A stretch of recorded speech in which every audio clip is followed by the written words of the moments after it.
ஒரு குழந்தையை பெற்றவுடன் தன் கணவனை பார்த்து மனைவி சொல்கிறார், என்னங்க குழந்தை அப்படியே உங்களை மாதிரியே இருக்குங்க. குழந்தையை பார்த்தவுடன், ஆமா என்ன மாதிரியே இருக்கு என்று சொல்லி தந்தை மிகுந்த மகிழ்ச்சி கொள்கிறார்.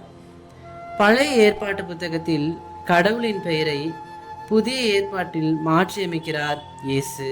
பழைய ஏற்பாட்டில் யாவே, எபினேசர், எலியான், எல்ரோயி, எல்ஷிடாய், அடோனாய், ஜஹவா ராஃபா, ஜஹவா ஷாமா, ஜஹவா ரா, ஜஹவா ஜாய்ரா, ஜஹவா நெஸ்ஸி, ஜஹவா சிக்கனோ, ஜஹவா மெக்கென்சன் என்று பல பெயர்களால் அழைக்கப்பட்ட கடவுளை நம் இயேசு இரத்தம் சிந்தி நமக்கு கடவுளுக்கும் இரத்த உறவை ஏற்படுத்தி, இனி கடவுளை நீங்கள் அப்பா என்று அழைப்பதே சிறந்தது என்று கூறினார்.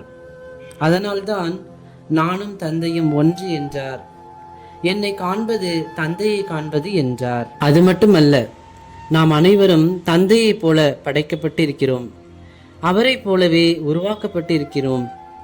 இயேசு அறிந்து கொண்டார் தான் கடவுளின் உருவம் என்று. தந்தை என்னுள் வாழ்கிறார் என்று இயேசு அறிந்து கொண்டார். நாம் எப்போது அறிந்து கொள்ளப் போகிறோம்?